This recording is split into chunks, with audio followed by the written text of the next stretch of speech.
All right, so get this. We're diving deep today into founder mode. Founder mode. Yeah, it's like the hot topic in Silicon Valley right now. Okay, I'm listening. What's the buzz about? Well, everyone's rethinking how companies should scale, grow. And it all goes back to, well, actually, it all started with this blog post by Paul Graham, Y Combinator. Yeah, I know Y Combinator. So one of the co-founders, Paul Graham, wrote this post. But the thing is, the idea kind of came from Brian Chesky, The Airbnb CEO. the one and only. He kind of threw everyone a curveball, asking if maybe, just maybe, the way we've been told to grow businesses is like totally wrong. Interesting. So what did he say? Well, you're all about getting to the point, right? Yeah. So we've got a ton of articles and research, real in-depth stuff, and some of it, well, let's just say it's pretty surprising. Okay, enough teasing laid on me. Okay. So the thing about all this founder mode stuff is, well, it came from Chesky's own experience trying to scale Airbnb. Makes sense. What happened? He did everything by the book, delegate, right, build up those management layers, step back, let everyone do their thing. Sounds pretty standard. It does, doesn't it? But guess what? What? Total disaster. Created a bureaucratic mess, almost choked the company's growth. Wow, hold on. So he's the CEO of Airbnb, and even he messed this up. Yep. But here's the kicker. He was giving the speech, right, to a room packed with successful entrepreneurs, like the big leagues, Yeah. And they were all nodding along like, been there, done that, got the T-shirt. Probably. So it's not just him. Not even close. And that's where Paul Graham comes in. He's like, wait a minute. Most of this advice we're getting about scaling, it comes from people who've never actually started a company. Interesting point. Right. They're experts at managing big established companies, but building something from scratch. Whole different ballgame. So what's the alternative? Okay, so everyone's pushing this thing called manager mode, right? Departments, managers, delegating authority, reports galore. Yeah, sounds familiar. Right. The standard playbook. Yeah. But Graham argues it can create this whole culture of, get this, professional fakers. Professional fakers. Okay, what's that supposed to mean? People who are more worried about looking good on paper than actually getting things done. Ah, I see. So all show, no go. Exactly. And that's what bit Chesky in the, he had all these middle managers churning out reports, but the actual work, the innovation, it all stalled. Airbnb lost its spark. Ouch. So what did he do? It was a wake-up call. Big time. And it led him to completely change his approach. Which brings us to founder mode. But here's the thing. Even Graham admits he doesn't fully get it. It's like this secret weapon that so many successful startups have used. Okay, so what do we know about this founder mode? Well, one thing's for sure, it's not about kicking back and letting everyone else figure it out. It's about the CEO being deeply involved in every single part of the business. So not just delegating tasks. Nope. Actively shaping the product, the marketing, the whole customer experience. Like, think Steve Jobs. He was famous for his, get this, skip-level meetings at Apple. He'd bypass all the layers of management to connect directly with engineers, designers, everyone. Making sure everyone was on the same page. Exactly, driving toward his vision. And you know what? Chesky did something similar at Airbnb. Really? How so? He flattened the hierarchy, got rid of all those unnecessary layers, and went back to being a hands-on leader. Wow. Not just a figurehead. Right. It wasn't about micromanaging every little thing, but about understanding the business at a really deep level and making sure his vision was becoming a reality. And it worked. Oh, yeah. Airbnb went from being stuck in bureaucracy to, one of the most valuable companies out there. Okay, so that's one company.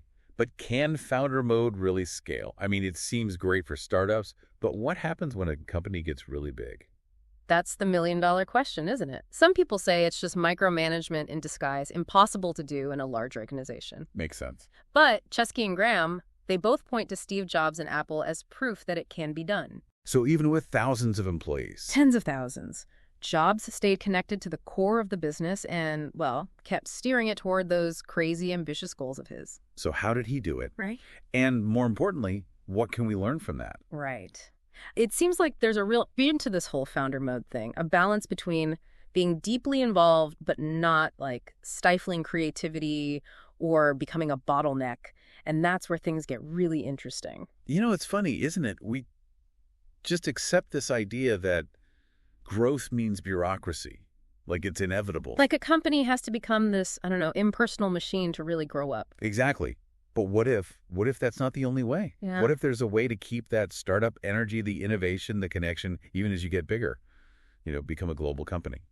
It's like we're told that growing up for a company means suits and org charts and endless meetings. Right. But maybe there's a different way, a model that's more human, more dynamic, and maybe, just maybe, more successful in the long run.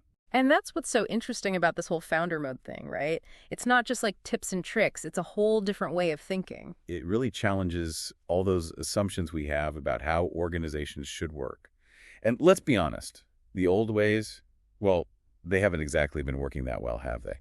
Not really. I mean, everywhere you look, it's bureaucracy gone wild. No wonder so many people are, well, kind of disillusioned with the whole corporate world. But founder mode, it offers something different. A glimmer of hope, you could say. It suggests that maybe, just maybe, there's a better way to build and run companies. A way that's more, well, human, more in tune with how people actually are. And with how the world works today, right? Exactly. So founder mode, it forces us to ask some tough questions, like, what if the real key to success isn't delegating and building layers, but staying really connected to the core of your work? And what if the best leaders, the most effective ones, aren't the ones hiding in their corner offices? What if they're the ones out there on the front lines, working alongside their teams, pushing the boundaries? It's a powerful idea. It could change everything. We're not just talking about businesses here, but whole industries, even society as a whole. Because at its heart, founder mode, it's about unlocking human potential, fostering innovation, creating organizations that are, well, not just successful, but also meaningful, fulfilling, driven by a purpose. We really are at a crossroads, aren't we? We can stick with the old bureaucratic way of doing things, or we can embrace this new, more dynamic, more human-centered approach. It really is a choice, isn't it? It is. We can be passive observers, or we can actively participate. We can experiment, we can learn, and we can shape the future of work. And what's so exciting is that this isn't just some abstract theory, right? We're talking about real people, real companies, real challenges, real opportunities. This isn't just about making businesses more efficient. It's about creating a better world. I love that. And you know what? This whole founder mode conversation, it might just be the beginning. Maybe it's a sign of even bigger changes happening in how we work, how we live, how we interact with the world. I think you might be right. We're living in a time of incredible change and disruption. The old ways of doing things, well, they just aren't working anymore. We need new models, new ways of thinking about leadership, about organization, about the nature of work itself. And maybe, just maybe, founder mode is giving us a glimpse of what that future could look like. It's exciting, even if it's a little scary sometimes. It is a bit daunting, isn't it? But the journey, it's going to be fascinating. And we'll be here every step of the way, helping you understand it all, exploring the new ideas, making sense of it all. That's what the deep dive is all about, right? We're your guides through this ever-changing world of knowledge and ideas, helping you make informed decisions in your work and your life. So buckle up, everyone. This is just the beginning. The future is out there, waiting to be discovered. And the most important discoveries, they're often the ones we make together. So let's keep exploring, keep learning, keep pushing the boundaries of what's possible. Now let's switch gears a bit and look at a case study that really puts founder mode to the test. OpenAI, the creators of ChatGPT. They've been making a lot of headlines lately, taking on the big guys, Google, in this whole AI race. And from what we can tell, they're doing it all while operating in, yep, you guessed it, founder mode. It's incredible how fast they've grown. Their valuation is already massive, even bigger than SpaceX, and they haven't been around that long. So what's their secret? How did they grow and innovate so quickly? Well, it seems like founder mode might have something to do with it. It seems that way. Their CEO, Sam Altman, he's deeply involved in every part of the business. He doesn't just set the strategy. He's actively involved in developing the product, hiring people, even shaping the company culture. And it's working. They've attracted some of the brightest minds out there, secured billions in funding, developed groundbreaking technology that's changing how we think about AI. But the big question is, can they keep this up? Can they maintain this founder mode as they get bigger? Can this hands-on approach work with thousands of employees, a global reach? That's the real test, isn't it? If they can maintain this founder mode DNA, even as they become a massive company, well, that could change everything.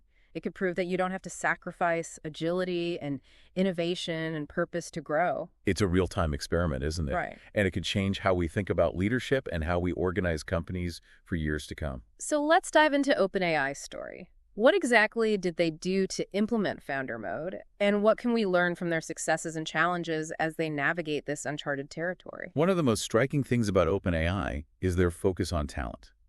They've built a team of absolute superstars, people who are not just brilliant, but also deeply passionate about their mission. And they've created this culture that empowers these people, encourages them to experiment, to push the boundaries. It's not about top-down control. It's about creating an environment where brilliance can thrive. They've created a place where people actually want to come to work, Yeah. to collaborate, to work with these incredible minds, to really push the limits.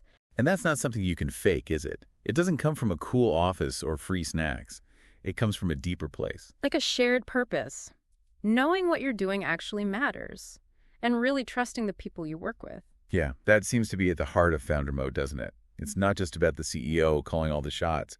It's about creating a culture where everyone feels ownership, where everyone's on the same page with the mission, where everyone feels empowered to do their best work. And we're seeing that play out right now with OpenAI, right? They're facing huge challenges as they grow, but they seem determined to hold on to that founder mode spirit.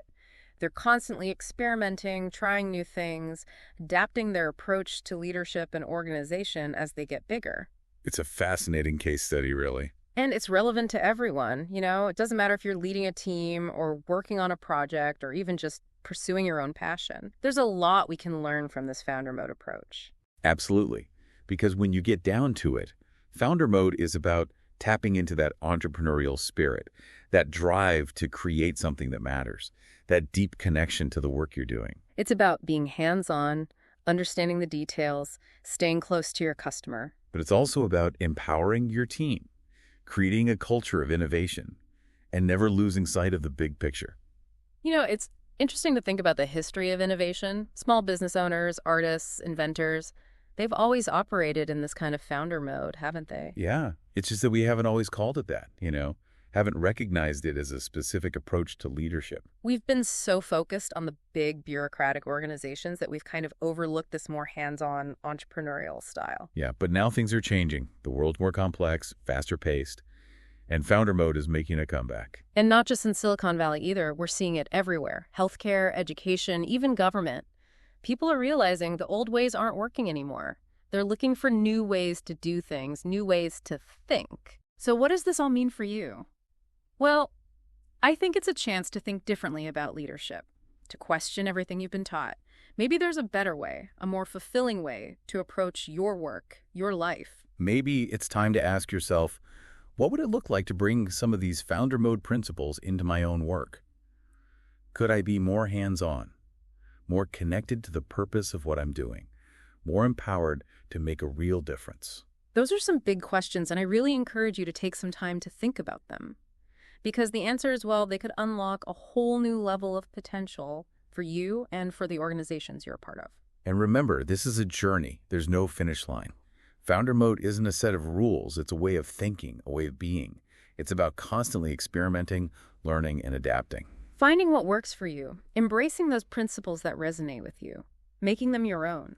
So as we wrap up this deep dive into founder mode, we want to leave you with one final thought. The future of leadership is being written right now, and you can be a part of it. Don't be afraid to challenge the status quo, to try new things, to tap into that inner founder. The world needs more leaders who are passionate, engaged, committed to making a real difference. And as always, thanks for joining us on the deep dive. We'll be back next time with another exploration of the most fascinating ideas shaping our world. Until then, keep learning, keep growing, and keep pushing the boundaries of what's possible.